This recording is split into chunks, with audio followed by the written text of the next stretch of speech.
My biggest question for you, what are you doing differently today in the VC landscape that 6 months ago you were doing very differently?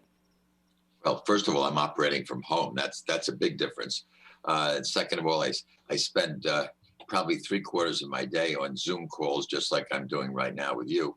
But in terms of investing, I mean, the major change that's taken place, which kind of hit me with a hammer in the early March, was for the first time we are going to be looking at companies that we have not met face to face. And this is a very, very personal type business. This is not like you're in the stock market where you buy and sell stocks and change your mind. Once you've made an investment in a venture capital company, a young company, you're a partner virtually. So I looked at the future and said, we're going to become partners of companies in terms of new investments that we will not have met the company face to face. We will not kick the tires and been to visit their facility. And we're going to have to depend to a much greater extent on the kind of due diligence work we have. And that depends on our being able to find other people wherever they may be located that will be able to give us some credibility about the company or the product. And I would say it's going to put a greater emphasis on the kind of people we'll be backing, how much their team has worked together before, how they've melded, what their backgrounds have been. And so there's going to be a different depth. And at some point, whether it's going to be in June or July or August or next fall, we're actually going to meet them for the first time. So I think that's going to be harder. On the other hand, there's a lot of money in the venture capital pools, and investing is not stopping. I mean, if you read the sources of venture capital information, you'll see that every week there are new deals being done. I closed the deal just this week in my 5th investment in the podcast area, and I virtually don't know the founders. So that brings up a good question of what kind of deals are you doing in terms of what's different? Like you mentioned things like if the founders have worked together before, that becomes maybe more important. I'm assuming maybe their balance sheet or their revenue model or how they're structuring might become more important since you can't meet them face to face. How are the type of deals that you're buying now different?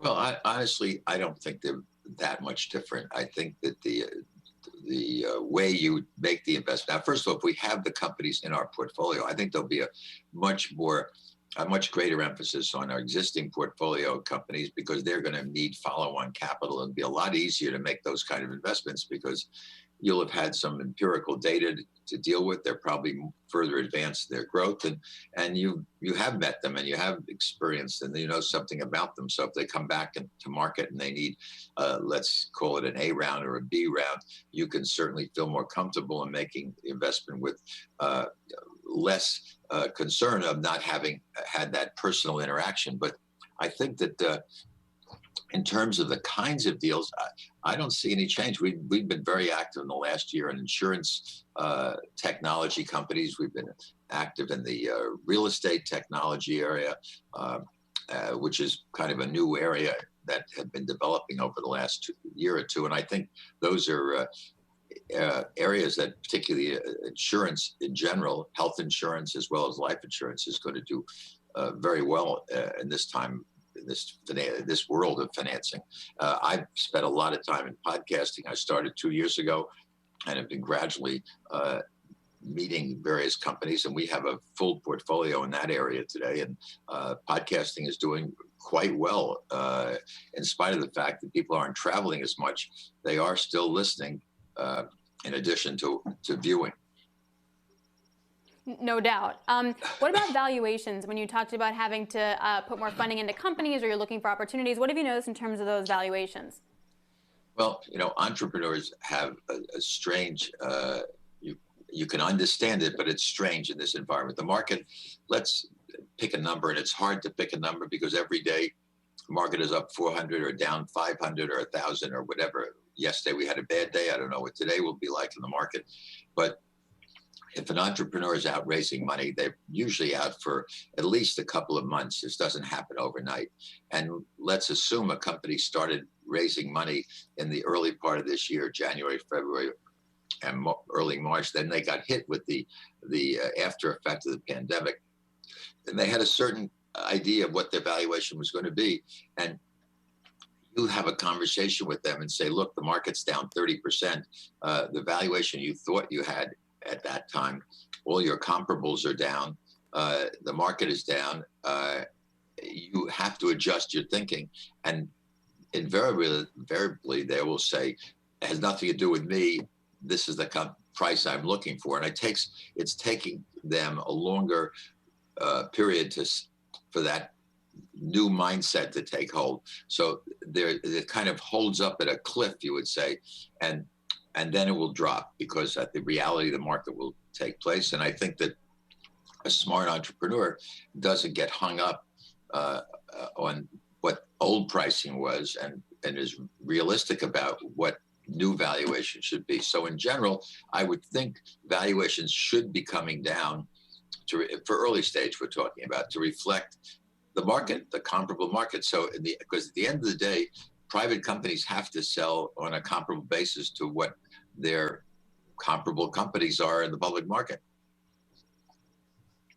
How do you value, though, what a company's worth when you literally don't know what the world is going to look like in 6 months? You asked a very good question. First of all, I think you want to be investing now in companies that you think can survive with enough money to get through this period as long as it may last. So that means if you were raising for a 12-month period, now you should be raising for at least enough capital to take you through 18 months or 2 years. Secondly, from our standpoint, we want to look at companies that we think can survive during this period of time. I would think that, one of the things that's coming out of this is people are staying more at home. That's why you're seeing this enormous excitement around Zoom and Peloton and Slack. They're all names that they're very familiar with, and they bid them up to, perhaps unsubstantiated values, but they know the names. They're using them day to day, just like we're using this. And I think companies that are designed for people at home, working in place, are companies that are going to get funded here because people are going to relate to the potential that now exists for those types of activities, which is going to involve things that are in and around the home repair, exercise, activities around the home. There's no question that after this is through, and who knows when it's going to be through, our lifestyles are going to be changing.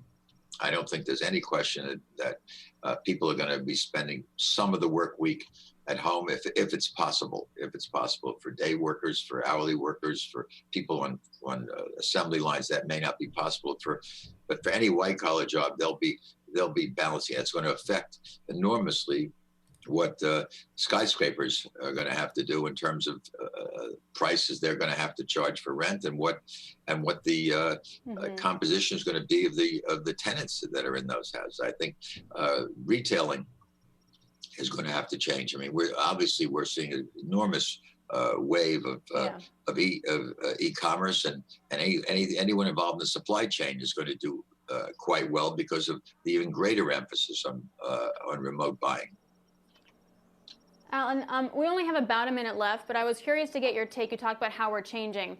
Are there companies that were getting a ton of money before that you feel like won't anymore? That's like, I can't imagine an Uber, for example, raising the kind of money that it did before in this environment if it was a startup today.